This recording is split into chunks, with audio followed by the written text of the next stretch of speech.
going to not really provide too much when it comes to those team fights, because when you look at IG, they're going to be coming in from several different angles. Rookie in particular should be able to bypass this Kennen and set up nicely for IG when they do go for this pick-orientated style.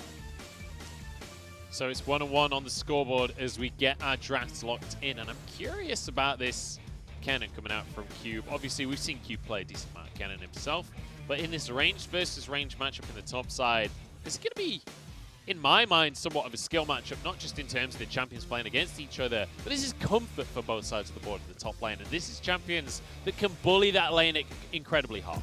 Well, when you actually look at obviously the range versus range means you're kind of get a neutral enough matchup when it comes to like kill pressure and that kind of thing. But when you look at who dictates the pace of the wave, it's more on the Jayce, because he does have a shock blast, which obviously is a bit more of an AoE effect. He can do quite a nice job of pushing in that wave, having the power from that level 1 and being able to support towards any sort of these early skirmishes around Scuttle or any of those kind of plays.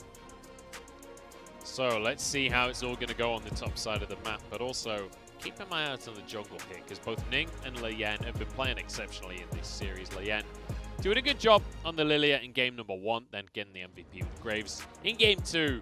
But Ning this time is on the Volibear. He looked fantastic on the set in the last game as well. And Ning has consistently looked fantastic on this Volibear. It's his second most played jungler of the split, which with the Lee Sin as the number 1, it's kind of surprising that it's jumped up so heavily in priority for him, especially considering we only got to see this new Volibear halfway through the split.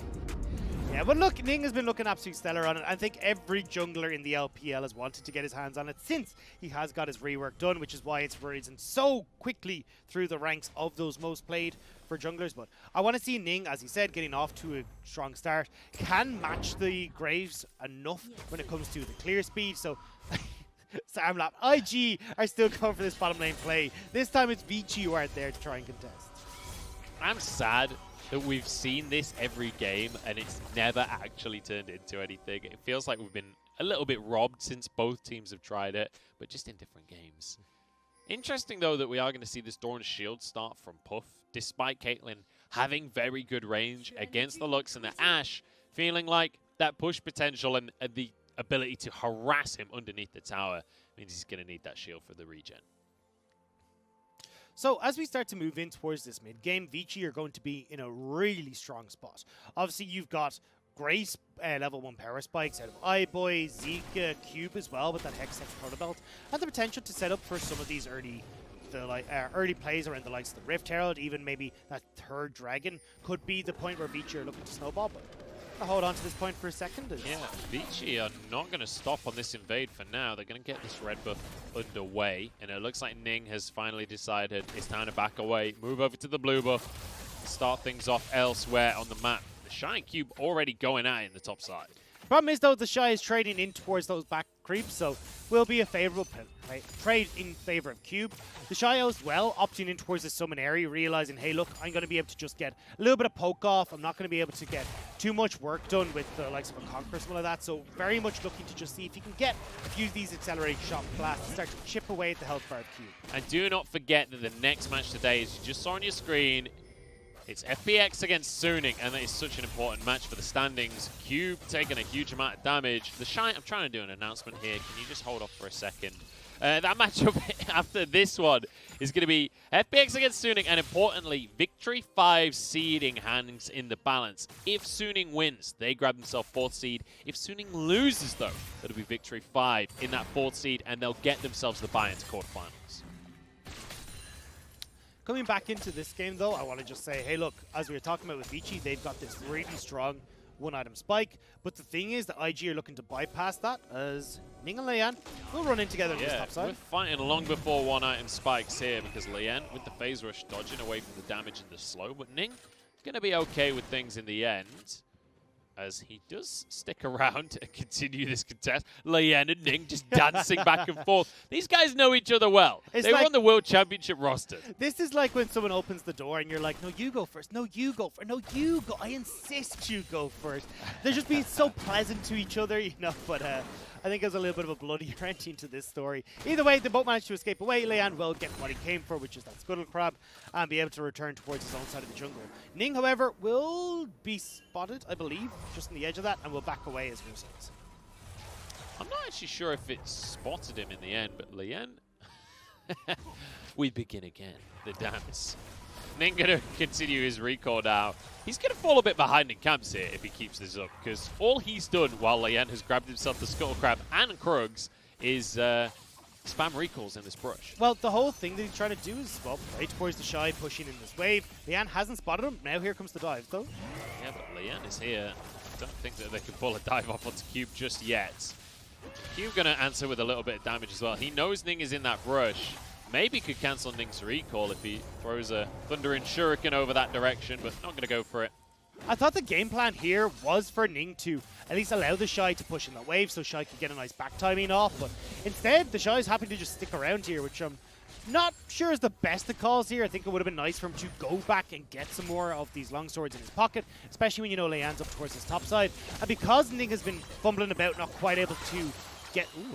Not quite able to get the camps that he would have liked cleared. He can't even finish off his jungle item on his first back, which is exceptionally rare for a Volibear. And he's only cleared 3 of his camps. Usually we see a Volibear going for almost a full clear, apart from maybe like the Krugs or something like that. And Ning now definitely going to be in the back foot in this matchup. I feel like we're really witnessing the difference between these two junglers stylistically here, because Leyan, when he gets things like this, Graves, like Leyan is a guy that is known for how good he is on these farming junglers. He's quite happy to just have a neutral start. I mean, Nidalee has been banned against him every single game this series. He has one of the highest, in fact, I think he's second for CS per minute of any jungler in the league. Like, he is more than happy to do that. Ning, very much about setting up his solo lanes. So you can see that difference in the way that this game is starting, because Ning was trying to set up TheShy. He was trying to be on the top side of the map, whereas Leyan is there like, look, I'll be hovering around, but I'm getting camps at very least at the same time. And the thing is that when we've seen Baolan and Ning working together, Ning actually tends to go for very much a, hey, I'm going to go for a bit of a more farm-orientated first few minutes of the game, and then unlock Baolan in that bottom lane to start working in conjunction with Ning to make these plays happen. But hasn't quite been seen it this time around. Ning is definitely one that's happy to sit particularly towards TheShy and enable him in this top lane. And I think it's warranted here, especially in a matchup like that we're seeing from TheShy, where he's looking to bully Cube. Cube just hit 6 off of those minions. This is beautiful communication out of Vici, and now TheShy in a 2v1. Flashes out, Thundering Blow to get himself to safety. Ignite is ticking as Ning arrives on the scene. But Rookie's here as well. The gold card comes on in, and this is going to be 2 kills going the way of IG, surely. As Leyan tries to slide away, might just get out with his life, but Rookie flashes in, goes into the tower for it. But hey, a kill's a kill. I think he's expecting Ning to tank one more, but Zeka, another contender. It's going to be 3v3 after all. Zeka coming back into the play, trying to finish off TheShy. He manages to do it. Oh my days, Zeka! That was glorious. Double kill for the Vici mid laner. We're not done though much. It never ends here. Puff taking a lot of damage as iBoy forced back. I guess it does end here because that's the end of that play. Okay, we got a little bit ahead of ourselves, but still a lot of action in that top side of the map. A kill apiece going over towards Ning and also towards Rookie, but Zeka, the benefactor of 2 of those kills in the top lane, that is fantastic for this Zoe to get rolling nice and early. And we all know what a Zoe is capable of when she does get ahead. Now we've got Zeka, who can definitely push this wave in, start to have a little bit more impact around the map as Leyan wants to make plays happen. And these two junglers go toe-to-toe once more. This time it's Leyan realizing he has to back away because Rookie had already started to make his move, and Leyan just going to settle for a Scuttle Crab in the river instead. But as you rightly said, 2 kills now in the pocket of Zeka. We've seen what Zeka can do on this Zoe. Now they're going to try and extend that advantage. Slow goes down onto Rookie, a trouble bubble as well. Zeka will burst in, the Ignite is there, and that's yet another kill. The hat trick now for Zeka. And this is what happens when Zeka gets ahead, especially on a champion like this Zoe. So I've never seen IG playing a little bit more standard. Vici are willing to match them in this game. And this best of 3 is now a best of 1, and Vici are the ones coming out on top. Now, so far, that's going to be a lot of CC coming out to Southwind and a 2v2 kill down in this bottom lane in favor of Maestro and iBoy. And this is rapidly falling out of control for IG. It is a little bit, as Leyan is going to start up the dragon here. So this is a lane that Vici can definitely win on that bottom side of the map, with iBoy and Maestro Ashe does really well against this Caitlyn. You go to meant poke, you can keep your push back against that Piltover Peacemaker by using the volley as iBoy, and then Maestro just adds to that. So unless Southwind is able to work and actually get a few of these hooks land, get these engages off, you will start to fall behind Puff and Southwind. And because we've been so focused on this top side, Puff and Southwind haven't been able to get any help or any sort of gank that could work with this Thresh pick in the bottom lane. TheShy just going to be pushing this wave in, as we did see Ning hovering around this top side once again.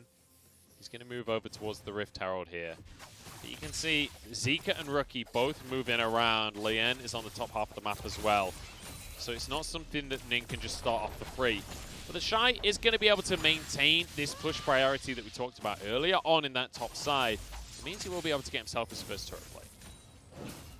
And this is how TheShy is just going to keep going. I'm actually really impressed with TheShy as to how well he's been able to bully Cube in this top side of the map. Even from level 1, you saw him hiding in that third brush so that he could start already poking onto Kennen and kind of set him up for how he wanted to go on. Now a 20 CS lead, you said already, with that turret plate going over. He hasn't even gone towards something like the Hex Drinker even that we saw coming out from Cube when he was playing the Jayce in the last game. He's perfectly fine to go, nope, I'm all damage, I'm all in, let's make this work.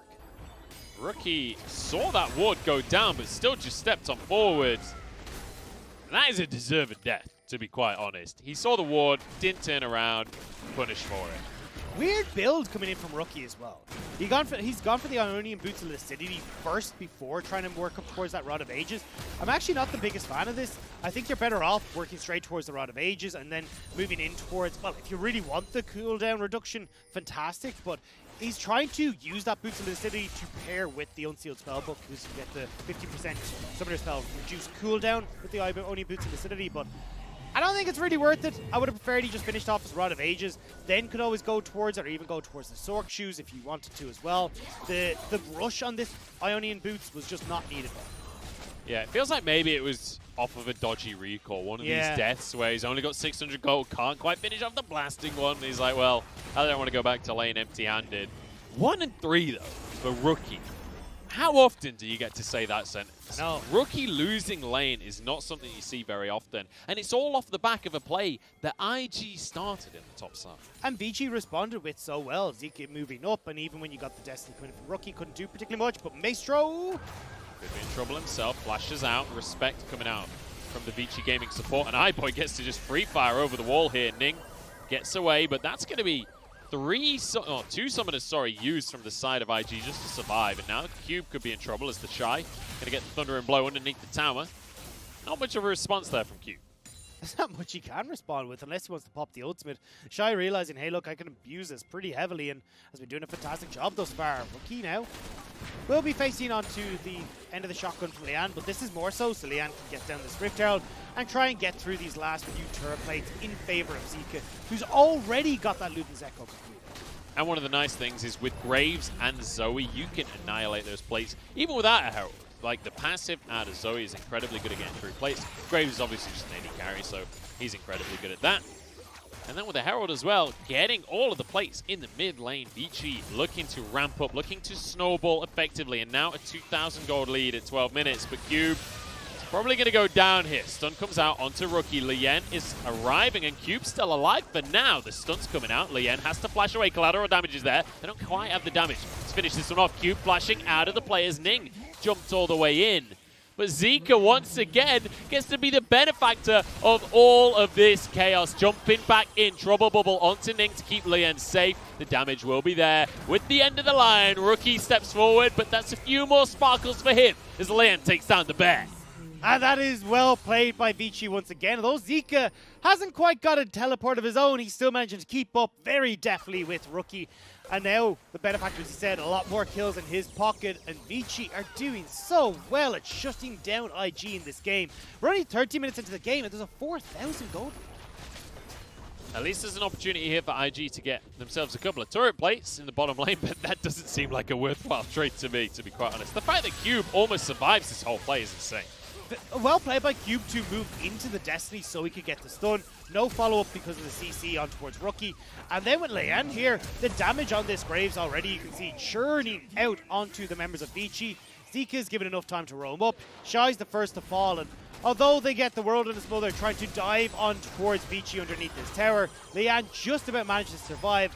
Zeka gets one, and the Graves gets the other. Yeah, beautiful stuff. And, you know, Ning, valiant effort at the end there, but the closer you get to Graves, the more that shotgun is going to work for him. TheShy getting some more damage down onto Cube, who's just not having a fun laning phase, to be quite honest. But that is to be expected in this matchup. TheShy might be able to finish off those plays. He could, but Zeka has already finished off Major so stealing for himself. He's got 10 stacks there, so he's looking to get the snowball rolling. Lickety-split. No. And Rookie, no Destiny available, but just coming up to support TheShy in his endeavor to finish off this plate on the top side, especially with Cube so low. This dive is more than likely going to happen. Well, the plate's not going to go their way as we hit 14 minutes. Going to be slash of Rookie. That's enough for Cube. Oh, so is Leyan. Yeah, we've got some for Vici. Oh, gee. Plays get Vici. Overall, it's the 3 considered. Valiant effort will net bit side jungle. Let up Cube to his build. He wants to get deal with the pressure. Now with protoballs, Vici are able to play. Can game strong. Now further and get keeping this fight. Zeka now. It's going to be an easy keep up. Zeka has to go 7 on the Vici. Continue the action. TheShy now the target as Leyan moves in. We start again. See it. Another kill here is the 1v2. To stay in, but that get the facts of the game. Vici running away. And you know, I saw the thumb Leyan on the play. I was watching TheShy on his play account. Gave us a good old kill. So I think absolutely needed an Zeka this level right now, and he is. That's exactly against Zeka. I don't think he is enough. Sacrificial Pikachu. Yeah, is that where we're going with this one? But either way, hey, look. Vici's still going to trade up here. You get that top lane tower, you get the Rift Tower as well. They can then use that to actually clear open these tier 2 towers, because right now, IG don't have any tier 1 towers left, so Vici's still looking pretty good. And as we look at those items coming through, Black Cleaver already completed for Leyan. Why he's so strong when he goes to just 1v1 TheShy. You're looking over at Zeka as well, we already said is massive. Nerdy got that Ruin's Hurricane completed by iBoy. Should be able to finish that on this buy, as we said there, just picked it up. So overall, Vici are in a really strong spot and should be able to power through this mid-game and set them up so well. I love that the observers are having some fun with this series as well. The players are clearly having some fun. And just look at the damage that Leyan could do. I mean, that would have been a one combo if the ult had hit. It does feel a bit like, you know, who would win? One minion boy or one shotgun? It's just like, it really shouldn't be the minion that's able to get in the way. I know you're a big advocate for bring back old Graves, but I don't even know if you still are. I definitely still am. Yeah. I just think that new Graves should have been a new champion. They did not need to be the same champion. It doesn't have to be one or the other. There are new champions available. Anyway, Cube. Well, no, not Cube. He's gone. See you later. Herald went down in the mid lane as well, because VG are like, you know what? If you guys are going to send everyone bot, then we'll just take your inhib mid. Seems like a reasonable trade to us. And IG, they don't have a whole lot to say about it. As Rookie continues to split push, this inhib will go down. They're trying to get Dragon off the back of this one, but TP being channeled as well by TheShy and by Puff. IG has started a fight for this one. Zeka's arrived. 3,000 on the Dragon as he takes a shock blast to the face. Ace in the hole, blocked by Maestro. Now Southwind flashes in for the play. Getting onto the rest of the team. TheShy getting damage down onto Leyan. He's got good damage though, and Leyan's getting away with it over on the blast cone. And now Zeka's here to clean up. So is iBoy. One last thought to us. They trade AD carries, and Rookie is going to go down to this fed jungler. No, it's Zeka to grab himself another triple. Zeka picked up about 20 flashes in that play, so just got one more for himself on the way out. But able to close so many gaps, gets the distance there, 10-0-2 towards the Zoe. And honestly, I would say Vici could turn towards Baron, but it hasn't even spawned yet. Yeah, we're only 19 3/4 of the way through that minute. Let's take another look at the sheer chaos, because it feels like that's what all IG wants here. Solid effort from Leyan to try and steal this away, but Vici still able to make this play. Even in a 4 versus 5, they're coming out on top. And Leyan, who was pushed away from this fight to begin with, manages to come back in, get an assist. And Vici, I mean, what do you say here? IG, yes, you got the Dragon, but it was also a 4 versus 5 that you lost horrifically in that pit. Imagine now if Vici ever decide to turn towards the likes of the Baron, you try and move in, you get met with a paddle star from Zeka, and you just don't really have a chance. Well, the Colonel with his Kentucky Fried Char is liking the look of Vici Gaming. 77.6%. And I said IG were going to come in swinging in game number 3. I'm not sure if I agree with that assessment anymore, because Vici are all over this one. Trouble Bubble getting real close there as Leyan jumps on forward. And you know what? With Rookie on the bottom side of the map, he may have TP, but Vici are just going to start this Baron. They can do a lot of damage now. The good news is because you got Maestro, who on this looks will max the shield first, doesn't have to worry too much about anyone tanking this. They can shield their way through it. TP now coming in. IG want to contest. Yep, Rookie moving over 4,000 on this Baron, but oh my goodness, the damage out of Zeka. TheShy survives on 1 HP. The Paddle Star can't quite hit the laser. Does Zeka over the wall? Can't finish the kill, but Cube finally gets a bit of credit for this win with a double. Now on to Southwind, Triple? as he gets 3 for himself as well. And you can already see Zeka. He's moving towards this mid lane. Maestro's playing keep away from the bases. Throw it. No, go the other way, Maestro. Do it. Maestro is looking to 1v1 Rookie, but he's going to find 2 players in this push. Down comes the bear. See you later, Maestro. But you know what? While the rest of his team is, they're just going to end the game. Yeah, you got Zeka already taken down one. iBoy's there. Rookie has respawned. TheShy is in just a few. IG might be able to hold on. They might try, but this Nexus is going to go down. 3 members strong. Vici just going to close this one out. Another absolute stomp in this series.